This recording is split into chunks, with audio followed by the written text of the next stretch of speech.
día de estos, Fernando, tuve una experiencia muy agradable. Primero fue como un reto.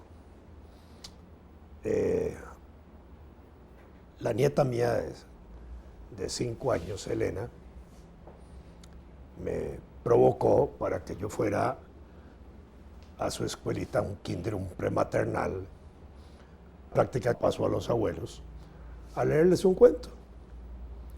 Pero eso que ella me provoca a mí, yo le digo, por supuesto que sí, ¿verdad? Apoyándola, me generó a mí toda una dificultad importante, porque yo pasé toda una tarde y una noche, un jueves, porque era el día siguiente, un viernes, la actividad buscando el cuento adecuado para una chiquita de 5 años, porque en la normal de las editoriales nacionales o extranjeras, para niños de 5 años lo que tenemos son libros de dibujos con frasecitas.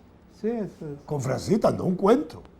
Entonces, había la opción de que o uno contaba una historia, que yo podía contarle algún relato histórico, alguna cosa así para niños de 5 años, o ver qué cuento. Entonces me puse a buscar y buscar y buscar, pero me encontré un cuento tuyo. Pobrecita. Por eso te lo traigo a colación.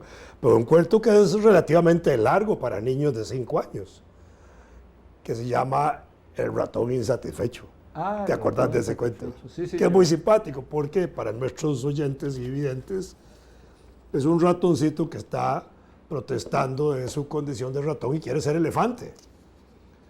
Por supuesto que como ratón comía queso, y como elefante cuando llega a serlo pasa a comer zacate y cosas así, cosa que no le agradaba mucho.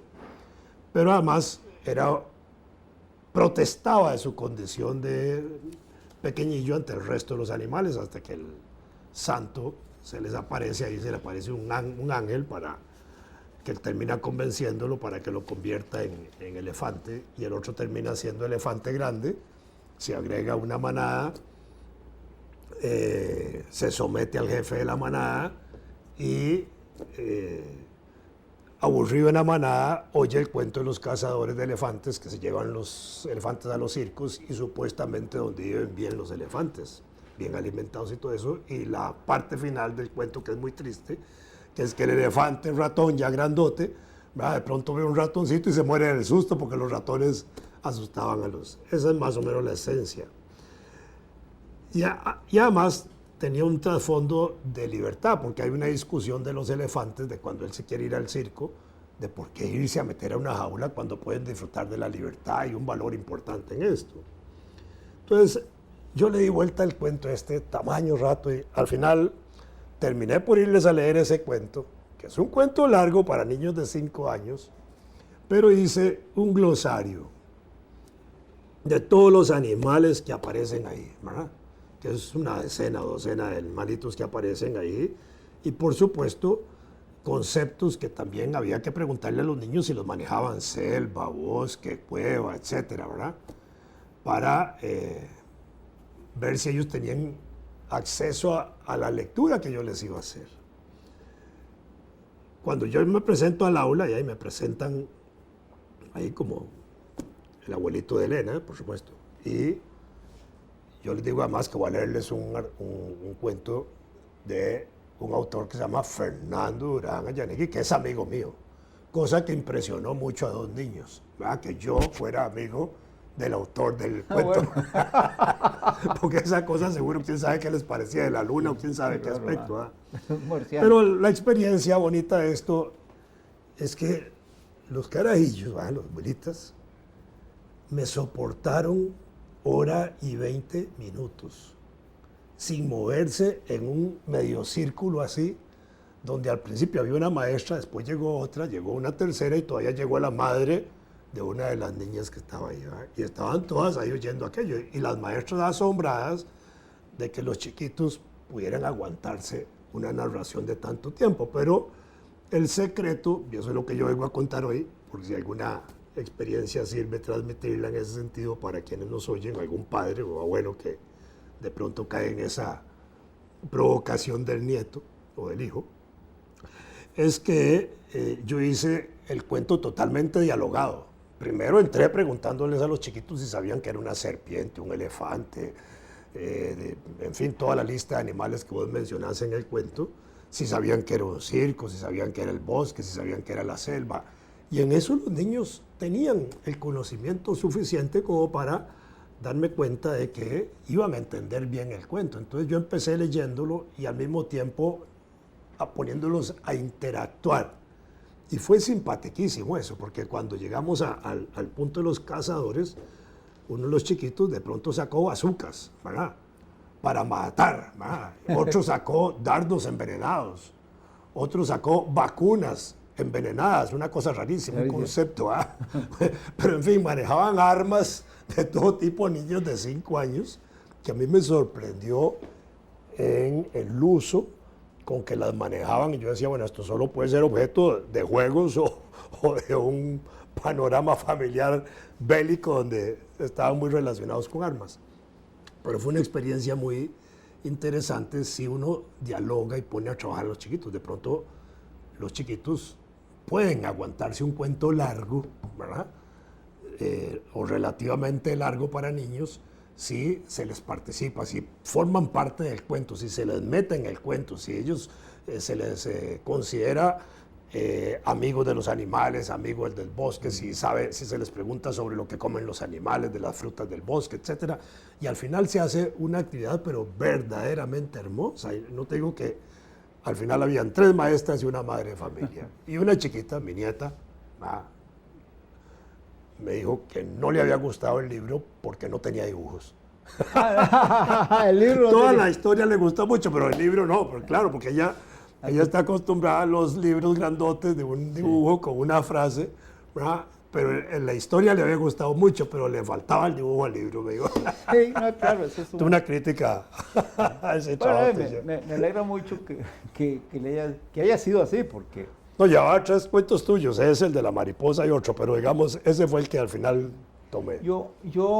En ese punto, quizás lo que me gustaría comentar nada más es esto. Yo mantengo una discrepancia frontal con la mayor parte de los autores, por lo menos los que conozco, autores de cuentos para niños costarricenses, no todos, ¿verdad? Porque yo me enteré de que existía la literatura infantil, desde luego cuando era claro, con los cuentos de hermanos Grimm y todo esto, y desde luego los de la... Una de mis primeras lecturas en cuentos de esos fueron los viajes de Neil Holgersson, que me leía mi madre. Pero un libro largo, chica. Y no, entonces, y también los cuentos, por ejemplo, de mi tía Panchita, no los que leí tanto como los que me contaban. Sí, es decir, claro, me los contaban en la familia, todos eran muy familiares. Entonces yo siempre que, ya cuando me encontré adulto con el tema, fue cuando tuve hijas. Porque en realidad ellas empezaron a crecer en unas condiciones muy particulares. Yo vivía en Bélgica, en Holanda, luego en Bélgica, y por las características de esos 2 países, viajábamos mucho en condiciones bastante precarias, es decir, en un pequeño Volkswagen cucaracha. Sí. Escarabajo. Escarabajo. En Región de Mayo. Entonces, los viajes eran larguitos. Por ejemplo, había que comprar una plancha nueva, no la comprábamos en Lovaina. Decidíamos ir el sábado a la Feria de las Pulgas. A Holanda. A una ciudad holandesa, o Alemania, Aachen. Y luego, pues, aprovechamos para ir a conocer. Entonces, las chiquillas ahí atrás empezaron a descubrir que les venía muy bien que yo les contara cuentos. Entonces yo se los inventaba. Y la dificultad mía era saber sobre qué les iba a contar un cuento, entonces yo les pedía el tema. El ratoncito insatisfecho, se le ocurrió a una de ellas, que un ratoncito que no quería ser ratoncito, una cosa así. Y en general así era como nacían. Entonces yo me abocaba a contarles ese cuento. Pero la cuestión que empezó a aparecerme es que no había que contarles chiquiteces, se les podía contar de manera razonablemente clara, usando términos, digamos, normales de la lengua, y aprovechando para introducirles en el conocimiento de ellas cuestiones esas como los tipos de animales, ese tipo de cosas. Y la cosa, ahí yo empecé a pelear con los autores de cuentos para niños, que lo que hacen es hacer versitos quilmas, como decía yo, esas que no les aportan nada, los tratan como si fueran bebés. Exacto. Bebés, exactamente. Y siendo muy no como personas pequeñas. Y claro, bueno, ese es mi pleito con. Por eso incluso es muy divertido, porque yo había publicado ya 4 libros de cuentos infantiles, y por razones que no entiendo, yo era miembro de la Academia de la Lengua. Entonces se incorpora a la Academia de la Lengua una persona que entró por ser un cuentista de cuentos infantiles. Y en su discurso de incorporación hizo un estudio de los cuentos infantiles en Costa Rica, y no me mencioné ni por los diablos. No, a mí me pareció normal que no lo hiciera, porque yo no caía dentro del canon. Y ya estaban prepublicados, por ejemplo, estos de La familia Hueco y otros relatos y cosas de eso. Pero no se trata de lo que le reconozcan a uno, sino de lo que importa con los niños. Se les debe tratar como personas inteligentes que son y con ganas de obtener información. Y el asunto de los dibujos, me parece a mí que debe dejarse por fuera, porque la imaginación de ellos es la que uno tiene que también aprender a desarrollar. Creo que fue lo que yo hice en esa experiencia de aula, ponerlos a trabajar a ellos con su propia imaginación, su propio lenguaje, con su propio conocimiento de los datos que ellos manejaban en relación al cuento tuyo. Claro. Por ejemplo, yo tengo un cuento que se llama Zorro con gorro. El personaje es un zorro que usaba gorro. No voy a contarlo, pero entonces yo no me interesa el dibujo, me interesa que todos se imaginen a su manera un zorro que, por ser más inteligente que los otros, es el que habla con la gente. Pero bueno, el punto es que si viene y le hago un dibujo muy detallado de cómo era el zorro, les quita la oportunidad de imaginárselo como ellos lo ven, lo imaginan. Sí, así es. Y bueno, ese es un detalle. Yo no sé si yo estoy equivocado, a lo mejor, es probable que esté equivocado, pero me ha dado muy buen resultado, por lo menos con mis hijas. Hay un cuento de terror que yo elaboré para los cumpleaños a los que asistían mis hijas, que era aterrorizante y que giraba alrededor de algo que fue muy familiar en la época, el Requiem de Mozart, porque era fácil recordar las melodías del Requiem. Y entonces, en el cuento, que es de terror, tiene que ver el personaje que es asediado por un fantasma utiliza la música del Requiem de Mozart para ahuyentarlo. Y era popularísimo, los chiquillos se agrupaban y les gustaba aterrorizarse con lo que yo les estaba contando. Y claro, no les... Bueno, tal vez en el caso tuyo, me imagino, y es como el caso mío, cuando uno lee a niños, uno hace distintos acentos y uno actúa. Exacto. Uno hace parte del drama y eso los entusiasma y los tiene así con los ojillos pelados. Claro. Uno se abueliza. Sí, exactamente. Yo tuve una experiencia con el nietillo mayor mío y con otra de mis nietas, con Emma un poquito más pequeña, ella como de 4 años, pero yo los retaba para que hiciéramos un cuento. Entonces, por ejemplo, yo les decía, imaginémonos que vamos por un río, ¿va? Y entonces, ¿qué íbamos viendo? Y entonces cada uno iba dando las salidas y cada uno iba metiendo elementos o animales o lo que fuera. Y en algún momento yo les metía continentes cuando les explicaba más o menos los continentes. Y funcionaba. Claro. Porque entonces los chiquitos van desarrollando una creatividad extraordinaria de su propio lenguaje, de sus propias limitaciones, pero que son muy ricas siempre, donde ellos van creando y hacen un cuento. Claro. Hacen una aventura. Sí, no, mi reclamo ha sido ese. Hay que tratarlos como personas inteligentes. Desde luego, hay- en los que yo a los nietos, por ejemplo, también sí he seguido la misma fórmula. Y ahora he publicado cuentos ya inventados para los nietos. Sí, sí. Y Con resulta... dibujos de ellos. Sí. Ya los tenemos, sí, claro. Pero a veces yo siento que empiezan a intervenir y los dejo.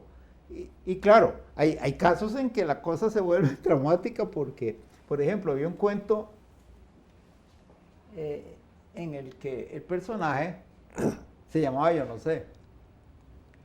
Y todo iba muy bien porque imagínense las cosas que pasaban cuando a alguien le preguntaba cómo se llama usted. Yo no sé. Pero entonces de pronto me dice, mi nietecillo, en ese más pequeño, dice, Tito, mejor yo quiero que se llame José González o un nombre de un compañero. Entonces, se echó a perder el cuento. Entonces tuve que explicarle Sí, claro. el problema. Claro que inmediatamente surgió como una especie de una reflexión de él y al final me dice, sí es cierto, sigamos como venía, pero hubo ese pequeño conflicto muy divertido, porque no se puede llamar como un compañero suyo, porque era indispensable para el cuento que se siguiera llamando Yo no sé. Pero ese tipo de cosas, claro, es muy personal, uno... No, pero si en algo estamos de acuerdo es que los cuentos de niños tienen que ser puestos en otra dimensión. Ah, sí. No en una frasecita y en un gran dibujo. Sí, eso es... Y que deben ser orientados a que el niño sea considerado una pequeña persona con capacidad de entender. Y hay algo que es importante. Por ahí decían que uno de estos grandes del desarrollo de la computación no permite que sus hijos antes de cierta edad usen aparatos electrónicos de eso. Bueno, yo no sé si será cierto, pero claro que hay un competidor para todo esto muy grande que es el audiovisual, ¿verdad? Que Sí, es la claro. televisión, el cine. Y uno no va a competir con eso, obviamente es imposible. En el cuento de los tres chanchitos, por ejemplo, que es el clásico, y todos lo conocemos, ¿verdad? El lobo que se quiere Sí. comer a los tres chanchitos. Y la construcción de la casa. En el cuento original, la cosa no es así tan bella, pero claro, ya Walt Disney lo puso en una dimensión en que ninguno de los chanchitos es comido. Sí. Pero en una colección de cuentos populares, recogida por Gianni Rodari, el italiano, que son 360 cuentos y 5 resúmenes, para hacer uno por cada día del año, él busca de todos los países, incluso hay 2 centroamericanos. Es una colección muy bella y yo se la compré a mis nietos. Entonces ahí aparece el verdadero cuento inglés de los chanchitos. Y en ese cuento, el lobo se come a los 2 primeros de ahí. El que logra la hazaña de acabar con el lobo es el tercero. Claro que de ahí uno sabe que hay que endulzarle la vida a veces. También se comieron a Caperucita y la sacan del estómago. Exacto. Y curiosamente la sacan viva. Pero bueno, sí, es que dice eso, todo se reduce a esto, que hay una competencia imbatible que es la televisión. ¿Ve? Los cuentos de Walt Disney, con todos los recursos que tienen para hacerlo, son formidables. ¿Quién va a negar uno que Aladino en los de Walt Disney o Peter Pan? Bambi, una película Bambi, tan linda, tan delicada. Claro. Sí, claro. Claro. Pero bueno, ¿sí? Pues me agradezco mucho que hayas resucitado un cuento perdido. Yo creí que ya No, hombre, es un cuento encantador, pero tuve la virtud de acordarme de esos cuentos y entonces lo busqué y ahí lo tenía, digamos. Entonces, en ese libro escogí 3 opciones y finalmente opté por el ratoncito insatisfecho, pero fue una experiencia rica y contra, digamos, la atención que prestan los niños, que a veces es muy de pocos minutos, ahí se aguantaron 1 hora y 20. Las maestras estaban sorprendidas, pero estaban sorprendidas de oírme a mí hablar, pero yo creo que estaban más sorprendidas de ver que los niños actuaban, vivían el cuento, lo estaban viviendo, estaban participando, estaban metidos en el cuento, que fue lo más importante, ¿verdad? Bueno, ahora, ¿qué te parece si le proponemos a una empresa de estas de comidas rápidas que te contraten para contar cuentos? ¿Sí? No, porque bueno, en el Museo Juan Santa María a veces hacen Sí. Actos con los cuales llegan cuentistas a narrar, y bueno, llega un público más adulto y más juvenil, pero pensando efectivamente en ese público pequeñito, la experiencia mía fue verdaderamente rica, Hay unos jóvenes positiva. que se llaman cuentacuentos, que lo hacen muy bien, ¿verdad? Sí, sí, claro. Y yo he visto algunos de ellos actuando, y claro, son muy atractivos. Sí, sí, por eso. Para los niños. Y creo que vale la pena que se les siga llamando.